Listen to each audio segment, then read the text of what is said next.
So a viewer writes in, "Hey David, how do I learn from my mistakes?" Oh man, listen, I can talk confidently and competently about this one. I'm an expert when it comes to making mistakes. Maybe you can relate to me on that. Listen, I've said so many wrong things, put my foot in my mouth so much I've got athlete's tongue, okay? So in this video, I've got 5 tips to help you and me learn from our mistakes. That's coming up today on My Virtual Mentor.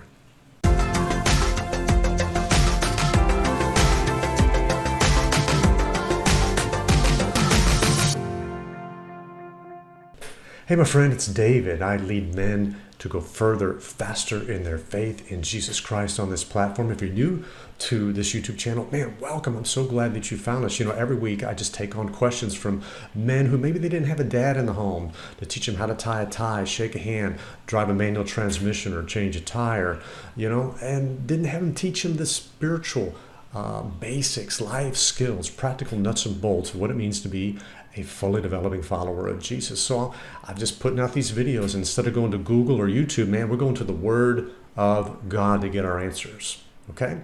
So if that sounds of interest to you, man, I'd love so much if you'd consider subscribing. And as a way of saying thank you, I'd love to invite you to do a 21-day challenge. What is that? Listen, I'm going to tell you about that at the end of it and how you can do one for free with me. So stick around to the end of the video, okay? So let's get right on into it. Here's our question. Hey David, how do I learn from my mistakes? Error is human, but to really foul things up, well, that takes a computer. I love what the scientist said. Thank you, Paul, for that. So let me give you 5 tips to learn from your mistakes. Okay, here's number 1, and that is you got to step out.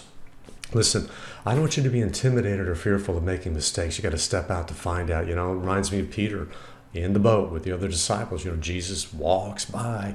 You may be familiar with that story, you know, but Peter had to step out to find out, you know, that he could walk on water and walk in a supernatural, miraculous place. Sometimes we provide the natural and God provides the super. Okay, and I love what one pastor said. He said, you know what, I'd rather be a wet water walker than a dry boat sitter any day. Okay, and so I get some ABCs for you. Let's just keep the cookies on the bottom shelf for regular guys like you and me. We can just get these truths real quick, okay? First one is, look, feel the fear and do it anyway. You know, I think actually that's a quote from Joyce Meyer. I'm not sure, but I think she said that. But, you know, we've got to feel the fear and do it anyway, okay? And I love what Craig Rochelle said. Look, failure is an event. It's not a person. It's not your identity. Don't be intimidated or hindered or have paralysis by analysis just because you're afraid you're going to make a mistake. Because guess what? Here's a newsflash. You are going to make a mistake. Lots of them. But it's not your identity. It's just an event, okay? And so here's the second thing. Risks are often are rewarded, okay? Yes, and so I love this little analogy about Thomas Edison. You probably heard this back in school, right? Where, you know, a reporter asked him, you know, hey, how's it feel to fail 1,000 times making the light bulb? And Thomas Edison, he reframed that and flipped that and said, hey, you know what? I didn't fail at all. I found, you know, it just took 1,000 steps to do this. And look at the quote at the bottom. He says, you know, great things, you know, they're built on failure and frustration and even catastrophe. I mean, good for you, Thomas Edison, you know, brilliant inventor. And so we have to reframe our mistakes as just steps sometimes. And letter C is, you know, nothing great ever happened in the discomfort zone. Now listen, as, you know, a virtual mentor, man, I want to keep you out of the delusion zone and out of the, you know, the comfort zone. We need to just, our lane is the discomfort zone because that is the growth zone. And, you know, we just came out of watching the Super Bowl. I'm recording this in January, you know, 2021. And whether you're for, you know, the Chiefs or the Bucks, hey man, when, you know, when they're on, you know, on the goal line, getting ready, you know, 4th and goal into the end zone, don't you love it when they take the risk? They just go for it, man. It takes guts to do that. And on the other side of that snap is 7 points or 6 points plus the extra point, right? So there's great reward for taking risks. Okay, and we need to do that, all right? Well, here's the second tip, and that is man up. Okay, man up. What do I mean by that? Well, listen, some ABCs here. We got to own our mistakes. That's what I mean about manning up. You know, just say, hey, look, it was me. It was me. I did it. You know, I messed up or whatever. You know, I'm reading the Bible right now. I'm coming through Exodus, and I just read where Moses is up on the Mount Sinai getting the law, the 10 Commandments, and Aaron's down there. The people are complaining and say, hey, this guy's been gone 40 days, and so they're pressuring Aaron, and he says, all right, give me your earrings, and he throws it into the fire, and he fashions a golden calf, right? He says, this is the gods that brought you out of Egypt. Moses comes down and says, what did they do to you to convince you to do this? And he said, well, you know how these are stubborn people. I just threw the gold into the fire, and out came this calf. Yeah. What he didn't need to do is just own it, man. He just needed to own it. And, he got this from his father, Adam, down the timeline, human nature, man. It's the blame game, right? Adam says, look, I ate the forbidden fruit, but it was the woman that you gave me, God, that did it. And Eve said, oh, no, it was the serpent. He's the one that deceived me.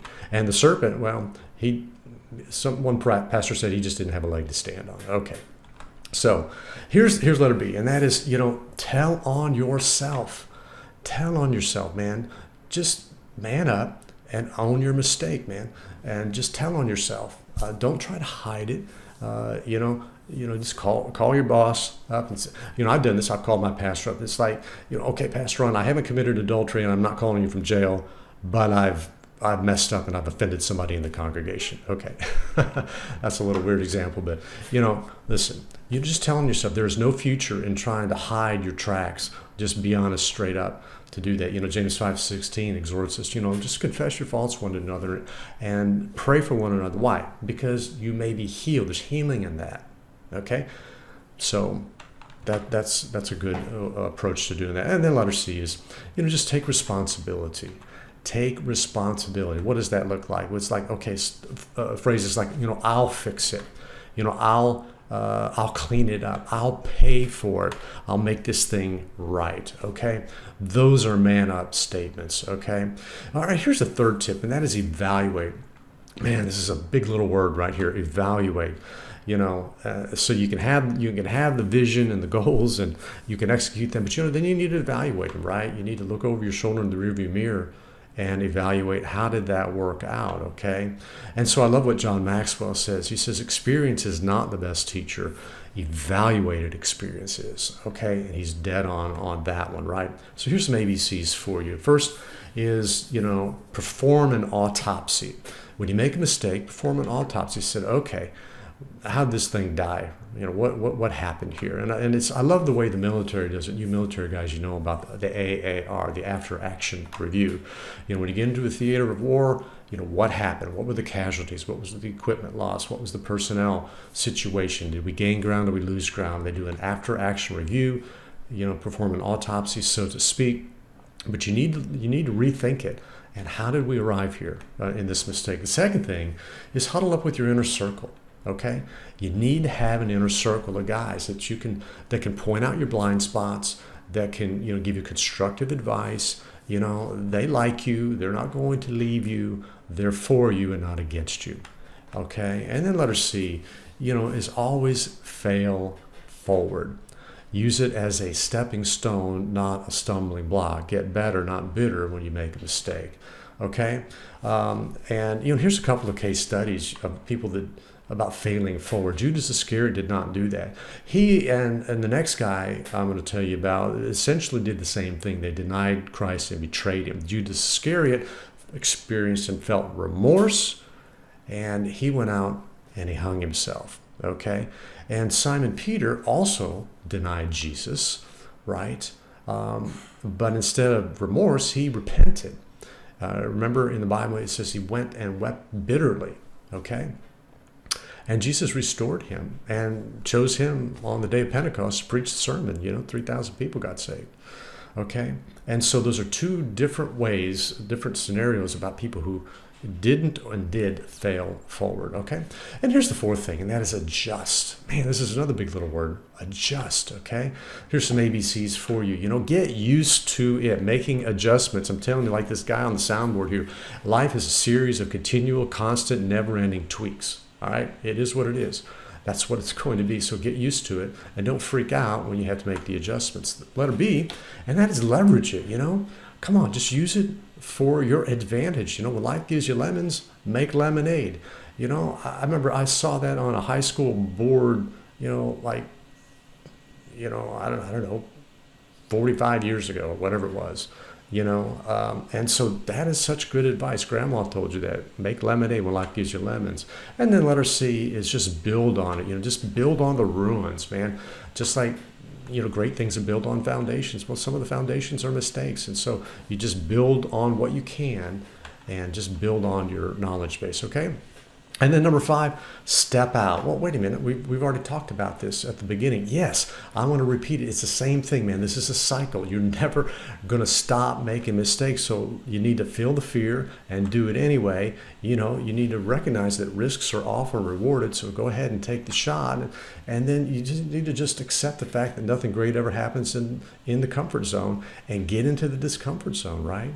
And just get used to it, okay? So let's review. And then we'll end. So tip number 1, step out. Number 2 is man up. Number 3 is evaluate. Number 4 is adjust. And then the cycle just repeats. You got to step out to find out. Okay? So listen, I hope that's helpful. Hey, David, how do I learn from my mistakes? I hope you find that helpful. Okay? So listen, I have a question for you. Are you up for a challenge? Listen, the 21-day challenge, I talked about this at the beginning. I want you to do a 21-day challenge with me. What is a 21-day challenge? Well, listen, it's a power tool to jumpstart positive change in a man's life. I've done it with a lot of guys over a long period of time. I'm going to put a link in the description below for you to launch with David, all virtual, all free for you. Check it out, okay? So listen, if you have any questions that you'd like for me to do a video on, why don't you put those in the comments below, and maybe I'll do a video on it, okay? So, all right, man, for now, I'm David, your virtual mentor, reminding you that through Christ, we can go further, faster in our faith. I'll see you next video.